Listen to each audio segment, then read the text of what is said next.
Ruto akiamini na serikali hii kesho akiamulisha hiyo committee iwe formed, wanajua vile watafanya hapo kotini.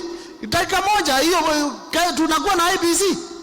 Juzi tuliona wakitaka kutoa Gachagua, ile style walitumia haraka haraka, wakamobilize serikali yote, ndio hiyo hata kotini Gachagua akaenda nyumbani. Na mkumbuke Gachagua ile kazi alifanyia bwana Ruto. Kwa hivyo mkiniona mimi nilitengwa na Ruto na tukadanganywa, si hata juzi mumeona vile amefanya Gachagua. Lakini nataka pia watu wetu wajue hivi, watu wa mlima yote kutoka east, west na south, na watu wa Gema wote wajue Gachagua ni wa timu yetu. He is one of us. Mtu asifikirie ni timu yetu katikati. Bwana Matiang'i pia ako na sisi. That is the truth. Mheshimiwa ako hapa akiwa anatuongoza. Hata Eugene tuko na yeye hapa. Natembea tuko na yeye hapa. Mzee wa kazi ambaye ndio mkubwa wa mlima na ndio mkubwa wa hii timu yote, Mheshimiwa former president wetu Mheshimiwa Uhuru Muigai wa Kenyatta pia ako na sisi. Na tunataka kusema hivi, mtu asifikiri tu hizi time tutapotea. Njia iko very clear. Yule anaongoza sisi ako na experience na ako na record ya kufanya kazi mzuri for a very long time. Hakuna mtu ana experience ya uongozi nchi hii sasa kuongoza vizuri kama Mr. Dr. Stephen Kalonzo Musyoka. Hakuna mwingine. Wengine watoe CV. Kalonzo amekuwa minister zaidi ya mara 5, different ministries. Akachaguliwa zaidi ya mara 5 nchi hii. Akawa mpaka vice president ya Kibaki. Na hakuna rais anajulikana historia yote ya Afrika na East yote kuongoza nchi vizuri kama Kibaki vile aliongoza wakiwa na Mheshimiwa Dr. Stephen Kalonzo Musyoka. That is the truth.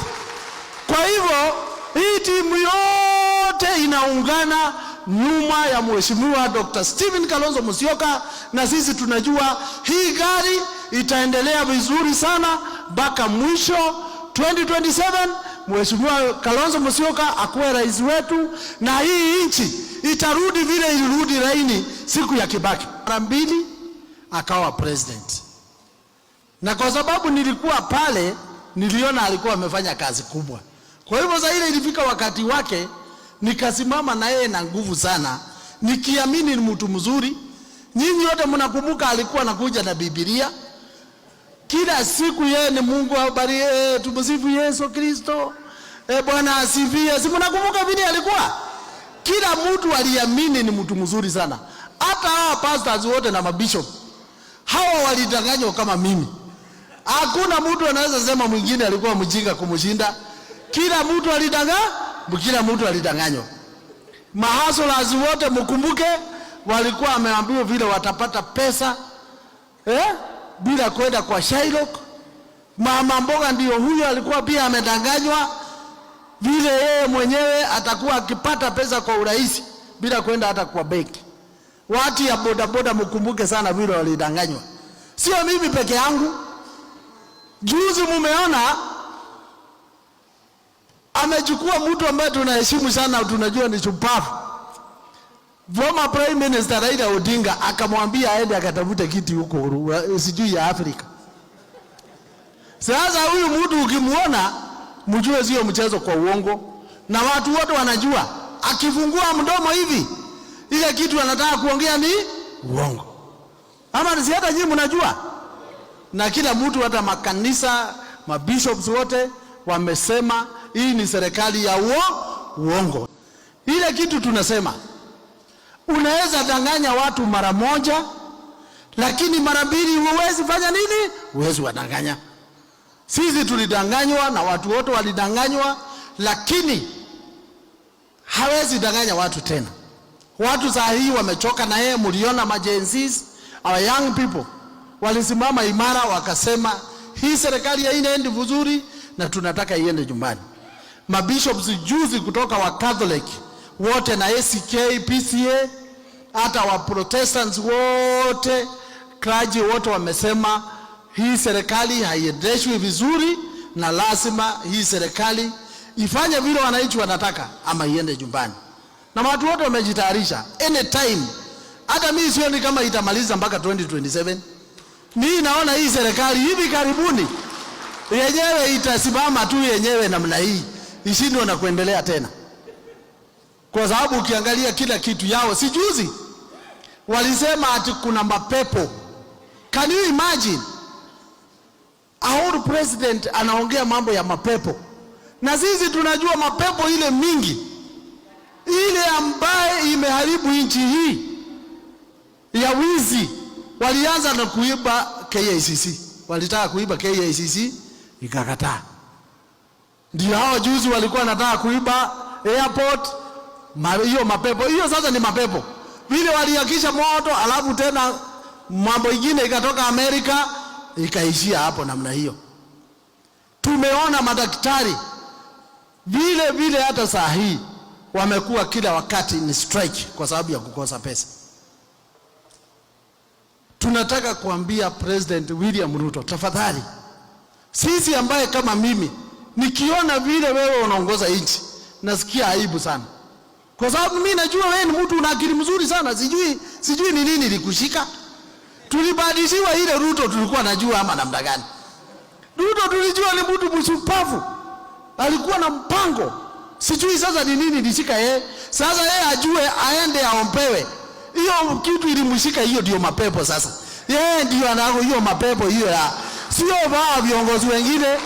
Ni yeye alishikwa na mapepo akatoka ile Ruto tulikuwa najua. Ile tulikuwa nachagua sio yeye. Kwa hivyo ile kitu tunataka kusema. Kama juzi sasa for example, umeona Justice Lalaola, mtu wa heshima kubwa, imebidi baka aongee ndio watu waone how serious it is to have an IBC. Kama rais anataka kuchukua kiti 2027 kwa nguvu sababu ya IBC, tumwambie sisi tunaomba ya kwamba hautachukua.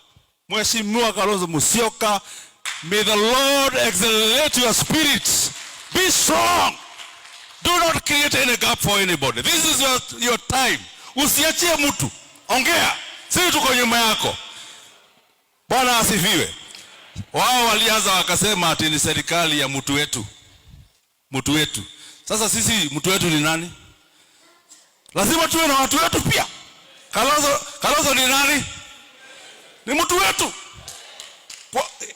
In your position, allow opposition to be. We are the opposition, tukuambie the opposite side of the coin. Ama namna gani kanisa? Kanatigwani ya doito. Tuanieka hatokire. Si Kalonzo imemtoka. Si imemtoka. Kutoka leo imemtoka na atakuwa anaiongea. Na ameongea. Na tumemweka anointing ya kuongea. Hebu nikwambie mheshimiwa, Wakikuyu wanapenda mtu anaongea. Ndio unaonanga huyu akirusha mawe na watu wanampenda sana sababu ya kurusha mawe. Na ninakwambia tembea na watu wote. Unajua kama kuna mtu anatembea na mikono ni Ruto. Usikatae watu. Watu wote wacha wakue wote.